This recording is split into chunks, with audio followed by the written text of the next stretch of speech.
இயேசு கிறிஸ்துவில் மிகவும் அன்பானவர்களே, ரோமருக்கு எழுதின நிருபம் 13ஆம் அதிகாரத்தின் வேத தியான பகுதிக்கு உங்களை அன்புடன் வரவேற்கிறேன். இந்த அதிகாரத்திலே அதிகாரத்திற்கும் அண்டை வீட்டாருக்கும் உள்ள உறவை குறித்து சொல்லப்பட்டிருக்கிறது. ஆளுமை தன்மையில் இருக்கிறவர்களுக்கும் நம்மை அடுத்து வாழுகிறவர்களோடும் எப்படி உறவோடு வாழ வேண்டும் என்பதை இதிலிருந்து நாம் கற்றுக்கொள்வோமாக. 3 பகுதிகளாக பிரித்து இந்த அதிகாரத்தை தியானிக்கலாம். முதல் பகுதி 1ஆம் வசனத்திலிருந்து 7ஆம் வசனம் வரைக்கும் ஆளும் அதிகாரிகளுக்கு கீழ்ப்படிய வேண்டும் என்பதை குறித்தும், 2ஆம் பகுதியாக 8ஆம் வசனத்திலிருந்து 10ஆம் வசனம் வரைக்கும் அன்பு செய்து நியாயப்பிரமாணத்தை நிறைவேற்ற வேண்டும் என்பதை குறித்தும், 3ஆம் பகுதியாக 11ஆம் வசனத்திலிருந்து 14ஆம் வசனம் வரைக்கும் எப்படி வேதத்தின் வெளிச்சத்தில் வாழ வேண்டும் என்பதை குறித்தும் நாம் கற்றுக்கொள்ளுகின்றோம். 1ஆம் வசனத்தை வாசிக்கிறேன். எந்த மனுஷனும் மேலான அதிகாரமுள்ளவர்களுக்கு கீழ்ப்படிய கடவன். எந்த மனுஷனும், அது யாரானாலும் சரி, ஆண்டவர் அவர்களுக்கு மேலாய் வைத்திருக்கிறவர்களுக்கு கீழ்ப்படிய வேண்டும். 2 காரியங்களை அடுத்தடுத்து சொல்லுகின்றார். ஏனென்றால் தேவனாலேயே அன்றி ஒரு அதிகாரமும் இல்லை. உண்டாயிருக்கிற அதிகாரங்கள் தேவனாலே நியமிக்கப்பட்டிருக்கிறது. ஆண்டவராகிய கடவுள்தான் அதிகாரத்தை உருவாக்கி இருக்கிறார். அவர்தான் இதை நியமித்திருக்கிறார் என்பதை மிக தெளிவாக சொல்லுகின்றார். சட்டதிட்டங்களை அறிந்த பவுல், பலமுறை கைது செய்யப்பட்ட பவுல், பல்வேறு விதமான அதிகாரிகள் ஆண்டவருடைய வசனத்துக்கு எதிர்த்து நிற்கிறதை பார்த்திருக்கிற பவுல், சிறைச்சாலையிலே அடைக்கப்பட்ட பவுல், இறுதியிலே சிரச்சேதம் செய்யப்பட்ட பவுல், பரிசுத்த ஆவியானவரினாலே அதிகாரங்களுக்கு கீழ்ப்படிய வேண்டும் என்று கற்றுத்தருகின்றார். தீமத்தேயுவுக்கு சிறைச்சாலையிலிருந்து எழுதும்போது 1 தீமத்தேயு 2ஆம் அதிகாரத்தின் 1-2ஆம் வசனங்களிலே ஜெபிக்க வேண்டும் என்பதை குறித்து சொல்லிக்கொண்டு, கலகமில்லாமல் அமைதலுள்ள ஜீவனம் பண்ணும்படிக்கு ராஜாக்களுக்காகவும் அதிகாரமுள்ள யாவருக்காகவும் அப்படியே ஜெபிக்க வேண்டும் என்பதை குறித்து சொல்லுகின்றார். விண்ணப்பங்கள், ஜெபங்கள், வேண்டுதல்கள், ஸ்தோத்திரங்கள் அனைத்தும் இந்த அதிகாரமுள்ளவர்களுக்காக நாம் ஏறெடுக்க வேண்டும் என்பதை கற்றுத்தருகின்றார். பரிசுத்த பேதுரு அப்போஸ்தலரும் 1 பேதுரு 2ஆம் அதிகாரம் 13 17 வரைக்கும் நாம் படிக்கும்போது, நீங்கள் மனுஷருடைய கட்டளைகள் யாவற்றிற்கும் கர்த்தர் நிமித்தம் கீழ்ப்படியுங்கள். மேலான அதிகாரமுள்ள ராஜாவுக்கானாலும் சரி, தீமை செய்கிறவர்களுக்கு ஆக்கினையும் நன்மை செய்கிறவர்களுக்கு புகழ்ச்சி உண்டாகும்படி அவனால் அனுப்பப்பட்ட அதிகாரிகளுக்கானாலும் சரி கீழ்ப்படியுங்கள் என்றே சொல்லியிருக்கின்றார். நம்முடைய நாதர் இயேசு கிறிஸ்துவும் மத்தேயு 22ஆம் அதிகாரம் 21வது வசனத்திலே ராயனுடையதை ராயனுக்கும் தேவனுடையதை தேவனுக்கும் செலுத்துங்கள் என்று சொல்லியிருக்கின்றார். ஆகவே ஆண்டவர்தான் இந்த உலகத்திலே விழுந்து போன மனிதன் எப்படி வாழ வேண்டும் என்பதற்கு முடிவாக சட்டதிட்டங்களை உருவாக்கி, கட்டுப்பாடுகளை உருவாக்கி அதிகாரத்தை கொடுத்திருக்கின்றார். ஆகவே அதிகாரங்களுக்கு நாம் கீழ்ப்படிய வேண்டும். அதிகாரிகள் தேவனுடைய வார்த்தைக்கு மாறாக எதையாகிலும் செய்தால், அல்லது அரசாங்கம் நம்மிடம் கர்த்தருடைய வசனத்துக்கு விரோதமாக எதையாவது செய்ய சொன்னால், நாம் கிறிஸ்தவர்களாகிய நாம் தேவனுக்கு கீழ்ப்படிய வேண்டுமே அல்லாமல் அந்த அதிகாரங்களுக்கும் மனுஷர்களுக்கும் கீழ்ப்படிய தேவை இல்லை. இதை நாம் அப்போஸ்தலருடைய நடபடிகள் 5:29 தானியேலுடைய புஸ்தகம் 3ஆம் அதிகாரம் 16-18 வரைக்கும், 6ஆம் அதிகாரம் 6-10 வரைக்கும் படிக்க முடிகின்றது. அப்படியே அப்போஸ்தலர்களும் தீர்க்கதரிசிகளும் கர்த்தருடைய சத்தத்துக்கு கீழ்ப்படிந்து வாழ்ந்தார்கள். அதிகாரிகளுக்காக ஜெபிக்க வேண்டியது நம்முடைய கடமையாகவும் இருக்கின்றது. 2வது வசனத்திலே, ஆதலால் அதிகாரத்திற்கு எதிர்த்து நிற்கிறவன் தேவனுடைய நியமத்திற்கு எதிர்த்து நிற்கிறான். அப்படியே எதிர்த்து நிற்கிறவர்கள் தங்களுக்கு தாங்களே ஆக்கினையை வருவித்துக் கொள்கிறார்கள். ஆகவே அதிகாரத்திற்கு எதிர்த்து நிற்கக்கூடாது, அது தேவனுடைய நியமத்துக்கு எதிர்த்து நிற்கிறது என்று தேவனுடைய நியமத்திற்கு இணையாக சொல்லப்பட்டிருக்கிறதை நாம் இதிலிருந்து கற்றுக்கொள்ளுகின்றோம். தீத்துவுக்கு எழுதின நிருபத்தின் 3ஆம் அதிகாரம் 1ஆம் வசனத்திலே, துரைத்தனங்களும் அதிகாரங்களுக்கும் கீழ்ப்படிந்து அடங்கி இருக்கவும் சகலவிதமான நற்கிரியைகளை செய்ய ஆயத்தமாயிருக்க வேண்டும் என்றும் நமக்கு சொல்லப்பட்டிருக்கிறது. 3வது வசனத்திலே, அதிகாரிகள் நற்கிரியைகளுக்கல்ல துர்க்கிரியைகளுக்கே பயங்கரமாயிருக்கிறார்கள் என்று சொல்லப்பட்டிருக்கிறது. ஆகவே அதிகாரத்துக்கு கீழ்ப்படிந்திருந்தால், பயந்திருந்தால் நாம் தப்புவிக்கப்படுவோம். 4வது வசனத்திலே, உனக்கு நன்மை உண்டாகும் பொருட்டு அவன் தேவ ஊழியக்காரனாய் இருக்கிறான்.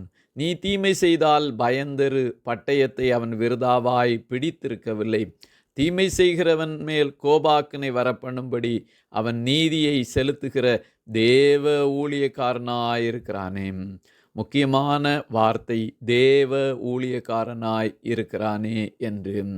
அதே போல 6வது வசனத்தின் கடைசி பகுதியிலும் இந்த வேலையை பார்த்து வருகிற தேவ ஊழியக்காரனாய் இருக்கிறார்களே. அப்படி என்றால் அதிகாரிகள், ராஜாக்கள், பிரபுக்கள் கர்த்தரால் ஏற்படுத்தப்பட்ட தேவ ஊழியக்காரர்கள் என்று வசனம் கூறுகிறது.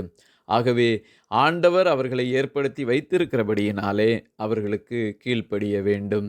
நீதிமொழிகள் 8ஆம் அதிகாரம் 15, 16ஆம் வசனங்களை நாம் படிக்கும்போது, என்னாலே ராஜாக்கள் அரசாளுகிறார்கள், பிரபுக்கள் நீதி செலுத்துகிறார்கள்.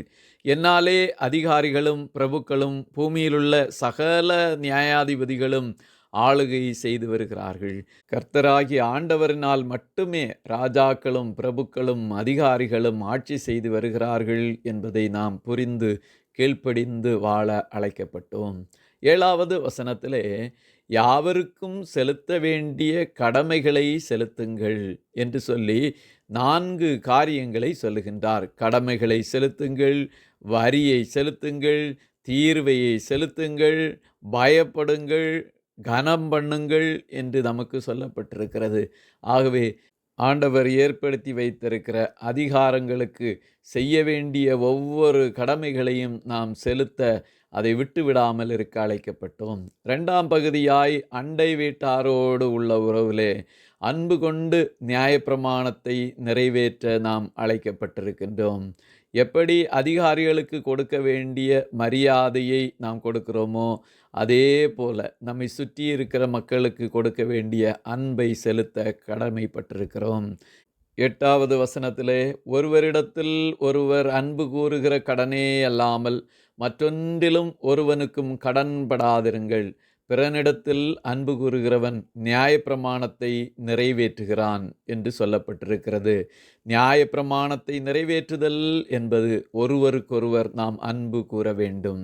ஆகவே ஆண்டவராகிய இயேசு கிறிஸ்து நமக்கு கற்றுத்தந்த பிரதான கட்டளையாய் மத்தேயு 22ஆம் அதிகாரத்தின் 37வது வசனத்திலிருந்து தொடங்கி 40 வரைக்கும் நாம் படிக்கும்போது, இந்த முதலாம் பிரதான கற்பனைக்கு ஒப்பாயிருக்கிற 2ஆம் கற்பனை என்னவென்றால், உன்னிடத்தில் நீ அன்பு கூறுவது போல பிறனிடத்திலும் அன்பு கூறுவாயாக என்பதே. இவ்விரண்டு கற்பனைகளிலும் நியாயப்பிரமாணமும் முழுமையும் தீர்க்க தரிசனங்களும் அடங்கி இருக்கிறது என்றார். ஆகவே பிறரை நேசித்து வாழ நாம் அழைக்கப்பட்டோம். இதை 9வது வசனத்திலே 5 கற்பனைகளை உள்ளடக்கி, இந்த 5 கற்பனைகளும் அன்பு கூறுவாயாக என்கிற ஒரே வார்த்தையின் தொகையாய் இருக்கிறது என்று சொல்லப்பட்டிருக்கிறது. விபச்சாரம் செய்யாதிருப்பாயாக, கொலை செய்யாதிருப்பாயாக, களவு செய்யாதிருப்பாயாக, பொய்சாட்சி சொல்லாதிருப்பாயாக, இச்சியாதிருப்பாயாக என்கிற இந்த 5 கற்பனைகளும் உன்னிடத்தில் நீ அன்பு கூறுவது போல பிறனிடத்திலும் அன்பு கூறுவாயாக என்கிற ஒரே வார்த்தையில் தொகையாய் அடங்கி இருக்கிறது. இதைத்தான் யாக்கோபு 2ஆம் அதிகாரம் 8வது வசனத்திலே, உன்னிடத்தில் நீ அன்பு கூறுகிறது போல பிறனிடத்திலும் அன்பு கூறுவாயாக என்று வேத வாக்கியம் சொல்லுகிற ராஜரீக பிரமாணத்தை நீங்கள் நிறைவேற்றினால் நன்மை செய்வீர்கள். ஆகவே இந்த ராஜரீக அன்பு கூறுகின்ற பிரமாணத்தை நாம் நிறைவேற்றி வாழ அழைக்கப்பட்டோம். அதிலே நிலைத்திருப்போமாக. 10வது வசனத்திலே, அன்பானது பிறனுக்கு பொல்லாங்கு செய்யாது, ஆதலால் அன்பு நியாயப்பிரமாணத்தின் நிறைவேறுதலாய் இருக்கிறது. அன்பு ஒருபோதும் ஒருவருக்கும் பொல்லாங்கு செய்யாது. இது நியாயப்பிரமாணத்தின் நிறைவேறுதல். இதைத்தான் கலாத்தியர் 5:14 உன்னிடத்தில் நீ அன்பு கூறுவது போல பிறனிடத்திலும் அன்பு கூறுவாயாக என்கிற இந்த ஒரே வார்த்தையிலே நியாயப்பிரமாணம் முழுவதும் நிறைவேறும். ஆகவே நியாயப்பிரமாணம் முழுவதும் நிறைவேற்றுகிற அன்பிலே நாம் நிலைத்து நிற்க அழைக்கப்பட்டோம். மனிதனுடைய இயற்கையான குணமானது பாவம், சுயநலம், கொடுமை ஆகியவற்றுக்கு நேராக அவற்றை செய்வதற்காக நம்மை தூண்டிக்கொண்டே இருக்கும். ஆனால் இவை அனைத்தும் அன்புக்கு எதிர்மறையானது. ஆகவே பாவத்திலிருந்து விடுபடுவதற்கு கிறிஸ்துவின் அன்பை வெளிக்காட்டி கொண்டே இருக்க வேண்டும். நன்மை செய்வது மனிதனுக்கு இயற்கையாக உள்ள இயல்பு அல்ல. பாவம் செய்வதே மனிதனுடைய இயற்கையான இயல்பு. ஆகவே கிறிஸ்துவின் அன்பினாலே நாம் மற்றவர்களுக்கு முன்பாக சாட்சியாய் வாழ்ந்து பாவத்திலிருந்தும் தீமையிலிருந்தும் மற்றவர்களை காத்து நடத்துவதற்கு இது வழிகாட்டியாக இருக்கும். அடுத்த பகுதியாய் வெளிச்சத்திலே வாழ வேண்டும் என்பதை நாம் கற்றுக்கொள்ளுகின்றோம். 11வது வசனத்தை வாசிக்கிறேன். நித்திரையை விட்டு எழுந்திருக்கத்தக்க வேளையாயிற்றென்று நாம் காலத்தை அறிந்தவர்களாய் இப்படி நடக்க வேண்டும். விசுவாசிகளான போது இரட்சிப்பு சமீபமாயிருந்ததை பார்க்கலாம். இப்பொழுது அது நமக்கு அதிக சமீபமாயிருக்கிறது. இரட்சிப்பு நமக்கு சமீபமாயிருக்கிறபடியினாலே நாம் நித்திரையை, தூக்கத்தை விட்டு எழுந்திருக்க வேண்டும் என்று வேதம் நமக்கு கற்பிக்கிறது. எபேசியர் 5:14 ஆதலால் தூங்குகிற நீ விழித்து மரித்தோரை விட்டு எழுந்திரு, அப்பொழுது கிறிஸ்து உன்னை பிரகாசிப்பிப்பார் என்று சொல்லியிருக்கிறார். தூங்குதல் என்பது ஒரு வேலையும் செய்யாமல் அப்படியே அயர்ந்து இருப்பதை குறிக்கலாம். ஆகவே கர்த்தருக்கென்று வேலை செய்யாதபடி, இந்த உலகத்திலே நற்கிரியைகளை செய்யாதபடி வாழ்வது தூக்கத்தில் நித்திரையில் இருப்பது. அதை விட்டு எழுந்து கர்த்தருக்கென்று எழும்பி பிரகாசிக்க நற்கிரியைகளை செய்ய, அதன் மூலமாக பிறர் பிதாவாகிய ஆண்டவரை மகிமைப்படுத்த காரணிகளாய் நாம் மாறுவோமாக. 12ஆம் வசனத்தில் இரவு சென்று போயிற்று, பகல் சமீபமாயிற்று, ஆகையால் அந்தகாரத்தின் கிரியைகளை நாம் தள்ளிவிட்டு ஒளியின் ஆயுதங்களை தரித்து கொள்ள கடவோம். நாம் வெளிச்சத்திலே நடக்கிறவர்கள் ஒளியின் ஆயுதங்களை தரித்து கொள்ள வேண்டும். அந்தகாரத்தின் கிரியைகள், அந்தகாரத்தின் ஆயுதங்களை